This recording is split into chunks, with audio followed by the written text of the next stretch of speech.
my presentation on breast cancer in the United States and France. I just want to do a fair warning that I've been losing my voice all week, so if you hear me take a quick pause, it's because I'm taking a drip of water because my voice is going away. But before I get my presentation, I wanted to say some reasons why I chose breast cancer. A major factor why I chose breast cancer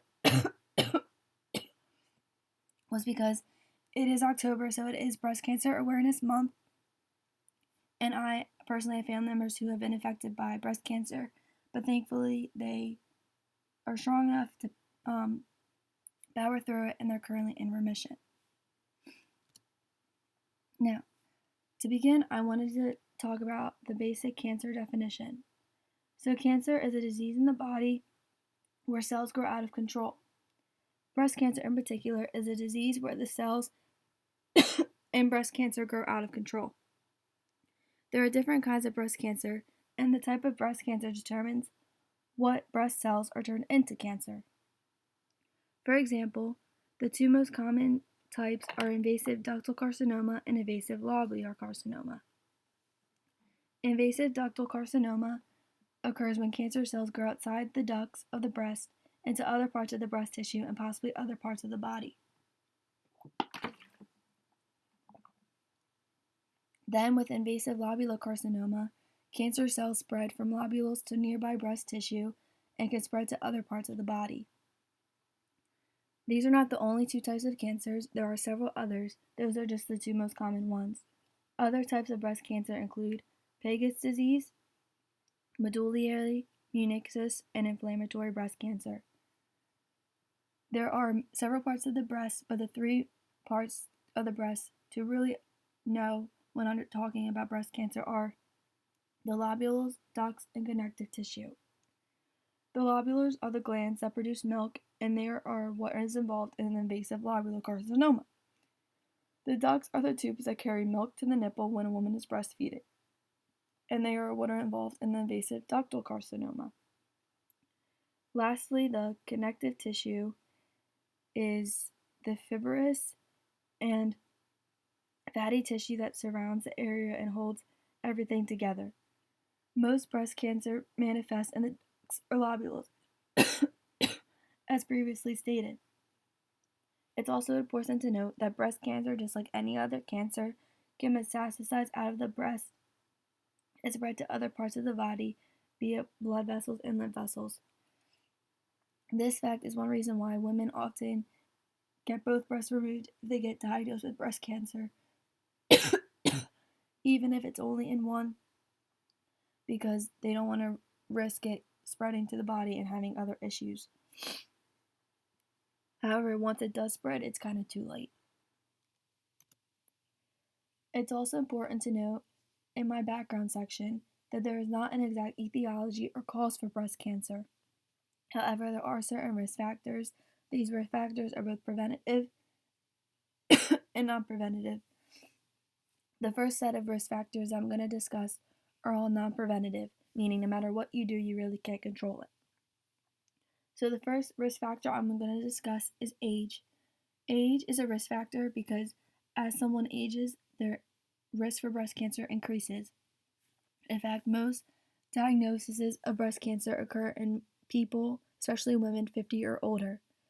The second non-preventative risk factor is genetic mutations. Women with mutations in the BRCA1 and BRCA2 genes are at higher risk for both breast cancer and ovarian cancers. Then, looking at the reproductive history, early menstrual cycles before the age of 12 and or late menopause cycles after the age of 55 expose women to longer periods of hormones, thus increasing the risk of breast cancer. The next non-preventative risk factor is having dense breasts. Having more connective tissue than fatty tissue is a risk factor because it makes mammograms hard to read. And these women are also more likely to get breast cancer as a result. Then looking at personal history, women who have had breast cancer before are at a higher risk of getting it for a second time, which is really heartbreaking. Then looking at family history, a woman's risk is higher for breast cancer if she has a first-degree relative like a mother or even a father, or sibling, or has multiple family members on either side or even both sides of the family that had breast cancer. Then looking at prior radiation therapy. Radiation therapy on the chest or breast prior to the age of 30 can be a risk factor because it's been correlated to increase the risk of breast cancer. Lastly, using DES or diethylstilbestrol increases a woman's risk of breast cancer. DES came about because between the 1940s and 1970s, women were trying to avoid miscarriages, and now those women who took DES are now being linked to having breast cancer. So again, all of these factors I just listed: age, genetic mutations, reproductive history, having dense breasts, personal and family history, prior radiation therapy, and using DES are all non-preventative risk factors. However, there are some preventable risk factors, such as being physically active, eating right, being overweight or obese after menopause, taking hormones especially during menopause, increased alcohol consumption, and having your first pregnancy after the age of 30, or not breastfeeding during your pregnancies.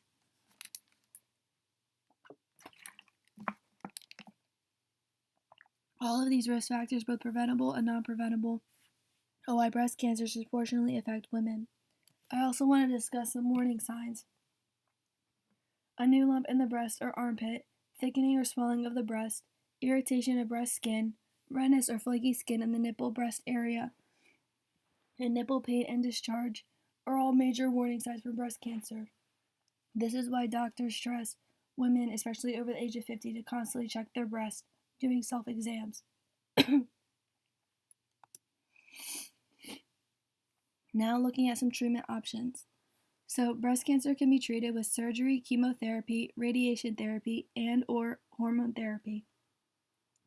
Treatment is dependent on a patient's cancer characteristics and willingness to undergo treatments and provider treatment recommendations, meaning that a doctor could recommend a patient to get a certain type of treatment over another one, maybe based on age, SES, and insurance. Therefore, treatment also varies based on insurance status and types, because some insurance companies might not cover any form of treatment or might only cover certain ones. I really do apologize about my voice. Next, women use purchased care or utilize both direct and purchased care and are more likely to receive chemotherapy and radiation treatment. Now looking at key factors that contribute to or prevent health of women in the United States. So some social and cultural factors. African American women delay follow-up treatment after an abnormal mammogram result. Research really isn't sure why this happens, but they do know that African American women delay treatment or follow-up visits for at least 60 days compared to that of white women, and this extensive waiting period may lead to more aggressive cancer developing, which could possibly make it harder to treat, if it can even be treated at all. It is also important for breast cancer prevention groups and public health experts to get into contact with churches, since some women turn to church, women's health groups, and ministries for help and comfort during this hard time, because breast cancer is both a physical toll as well as an emotional and mental toll. Then looking at education. Proper education about breast cancer encourages women to get tested for breast cancer. Early detection of breast cancer can save thousands of lives each year and increase the chance of successful treatment. Educational programs should be culturally based on the environment that the education program is taking place in, because the programs are more successful, according to research, when that is involved in the process. Research shows that trained cosmetologists play a major role in increasing knowledge of breast cancer and adherence to mammary screening guidelines. This research also shows that breast cancer survivors are useful in promoting healthy behaviors of women to decrease risk of breast cancer.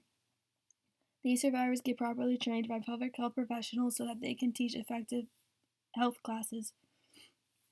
These survivors, along with trained community advisors, encourage women to make and keep mammogram appointments.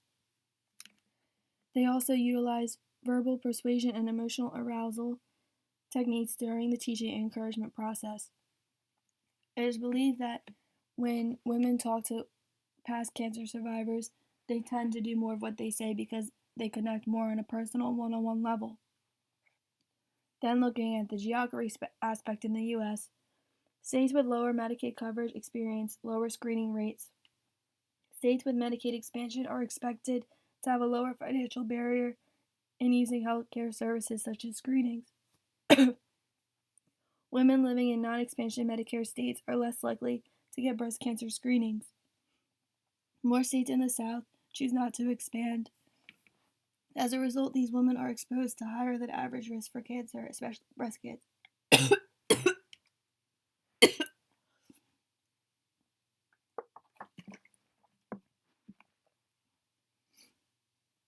The National Breast and Cervical Cancer Early Detection Program was designed for uninsured women who could not otherwise afford screenings, which is very important looking at the economic factor in breast cancer. I was really shocked to learn about this because I had never heard of it prior to doing my research. And I really think it's a program that should be advertised more, especially by the federal government. However, the military is kind of covered because they have TRICARE, and TRICARE provides universal medical care to over 9.4 million active military members. TRICARE does this through their military health systems. In fact, in 2015, TRICARE beneficiaries paid an average of $556 out-of-pocket cost compared to the $4,611, which is insane among individuals with private health insurance. Now I'm going to discuss some key factors that contribute to or prevent health care of breast cancer of women in France. So looking at some societal and cultural factors, women treated for breast cancer report it's difficult to readjust back to their family and social life after breast cancer diagnosis and treatment, but especially after treatment. Family doctors and general practitioners should participate in post-hospital follow-up to help ease this transition. Primary care physicians play an increasing role in monitoring the evolution and the late and long-term effects of disease. Women interviewed in France confess to experiencing less sexual desires and satisfaction, and they also confess to having difficulty resuming such sexual activity. It is also important to note that women and couples are more likely to use screening services. The research really wasn't sure why, but it's possible because they have the nagging effect going on and the partners want them to get the proper care that they need. Then looking at the education aspects of things, there is an association between a woman's educational level and her usage of preventative care services like screenings and getting proper follow-up care.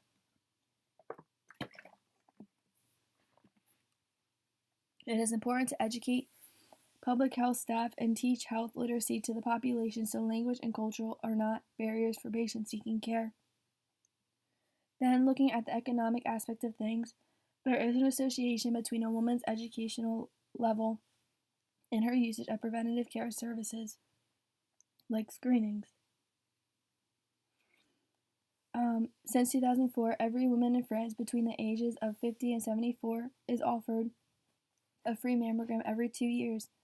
Higher screening rates are often observed among women with higher SCS, as they have the ability to do so and the resources to get to the necessary places, such as doctor's offices.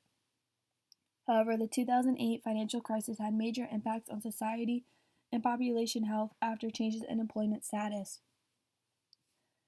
And then lastly, health prevention cannot be a priority for economically deprived women because they have to worry about other factors such as their families, putting food on the table, etc., and paying the bills. Now let's look at comparing some numbers. Globally, there were nearly 1.7 million new breast cancer diagnoses in 2012 alone. Breast cancer is the most frequently diagnosed cancer among women in 140 out of 184 countries. So it's not only a big problem in the United States and France, it's a global issue. Globally, breast cancer now represents 1 in 4 of all cancers worldwide.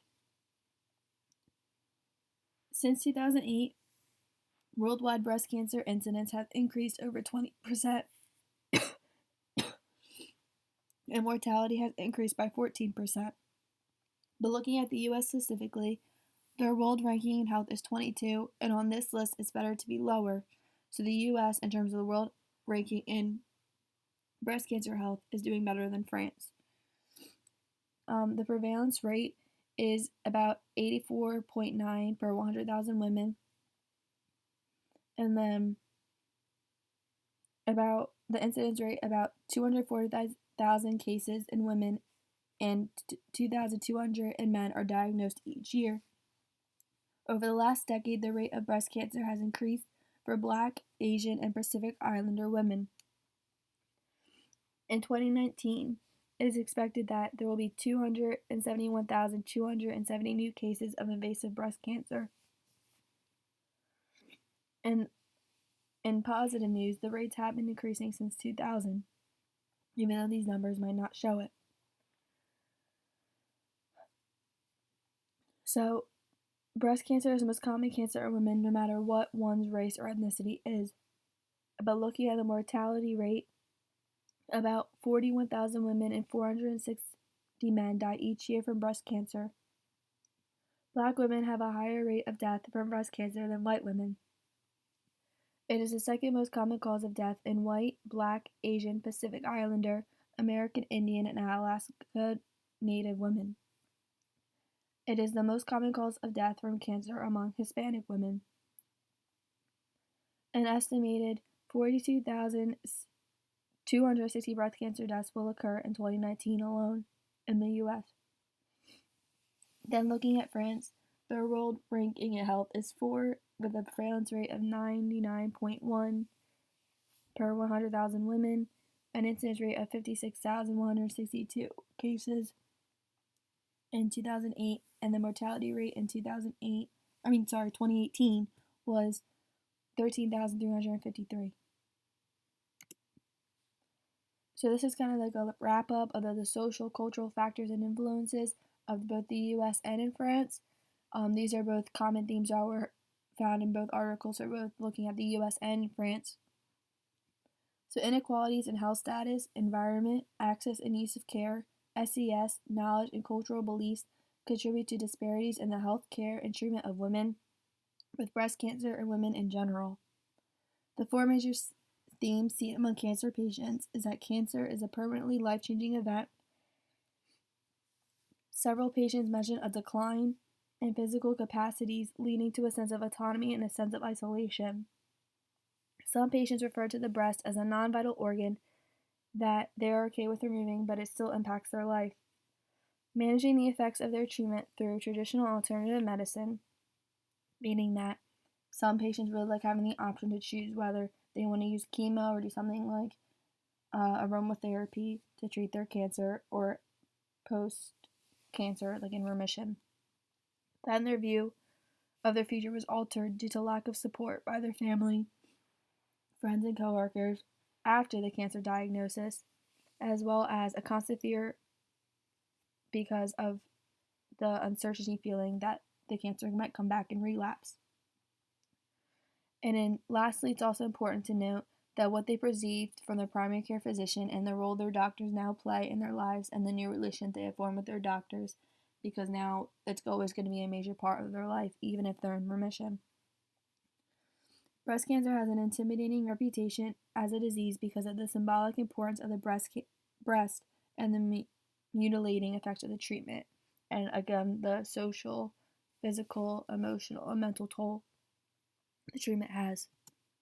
So looking at some political influences, in the U.S., the Patient Protection and Affordable Care Act looks to expand Medicaid eligibility to all those whose income is at or lower than 138% of the federal poverty level. Expanded Medicaid coverage would alleviate financial barriers to accessing preventative services and treatment after a cancer diagnosis. The ACA has the potential to improve early detection and treatment. Then the Federal Qualified Health Centers, or the FQHCs, are a safety net provider that serve underserved communities in an effort to increase healthcare access, especially among the newly insured. These FQHCs are located in high-need communities and serve more uninsured, Medicaid-insured, and minority populations than any other primary care providers. Lastly, the CDC's cancer surveillance programs, such as the National Program of Cancer Registries, with NPCR, and anything that the CD does to get out information about breast cancer, is highly influential, and it does impact politicians to determine how they should go about healthcare, especially in regard to cancer. Lastly, there wasn't a whole lot of research on the political influences in France, because they were really secretive about it, but the two biggest ones that I found were the French National Cancer Institute and the National Authority for Health in France. Both these organizations play a role in recognizing the value of general practitioners' contribution to cancer management and the role that they have with the cancer patient. And a quick wrap up, breast cancer is a serious disease that many women as well as some men around the world face. This disease leaves a physical toll on patients after intense treatment and surgery, but it also leaves an emotional and social toll since many survivors feel like outcasts and out of place once they are in remission, or sometimes it might be even sooner after they get the diagnosis. Survivors also live in a constant fear of the cancer coming back, and it's important that federal governments and global organizations take part in education efforts and help reduce the financial burden that comes with cancer. And again, I apologize about my voice and all the coughing, but hopefully you still enjoyed the presentation, and I'm looking forward to seeing all of yours, and there are my references. Have a great one.